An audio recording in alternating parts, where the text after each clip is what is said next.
Today we will be discussing about diffraction of a beam of an electron by a slit. Let a narrow beam of electron falls on the aperture in the form of a slit. The electron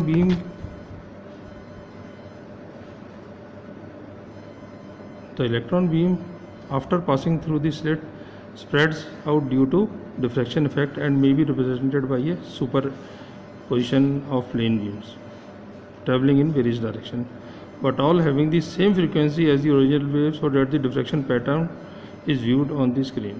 The first minimum of the pattern is observed by putting n is equal to 1 in the equation describing the diffraction pattern due to a single slit, that is d sin theta is equal to n lambda.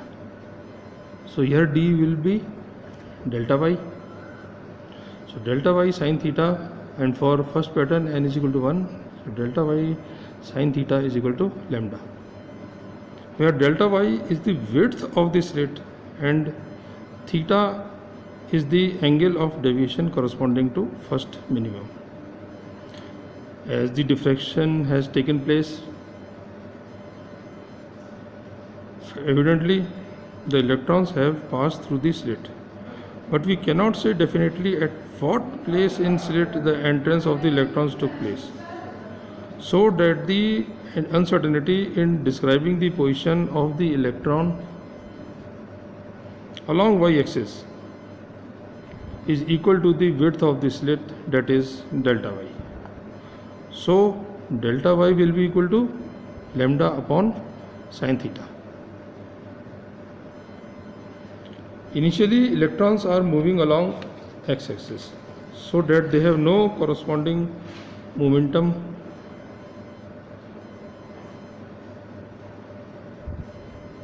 along y-axis.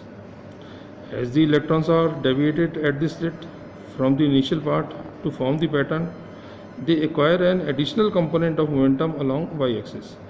If p is the momentum of the electron, the component of momentum of electron along y-axis will be p sin theta.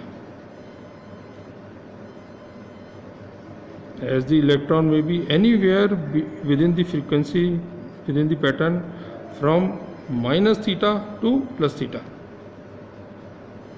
the y component of momentum may be anywhere between minus p sin theta and plus p sin theta,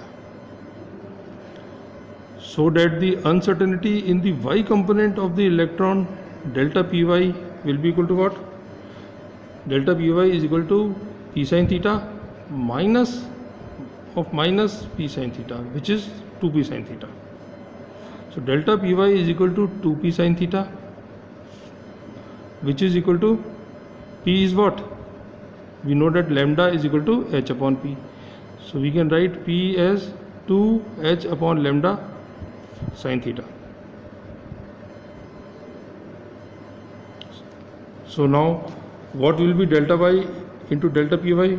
Delta y we have calculated lambda upon sin theta, and delta py we have calculated 2h upon lambda sin theta. Multiplying these two equations, we can say that delta y into delta py is equal to lambda upon sin theta 2h upon lambda sin theta, which is equal to 2h.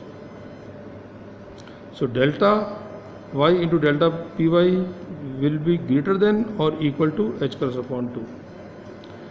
That is the product uncertainty in determining the position, and that in determining the momentum is always greater than h cross upon 2, which is Heisenberg uncertainty principle.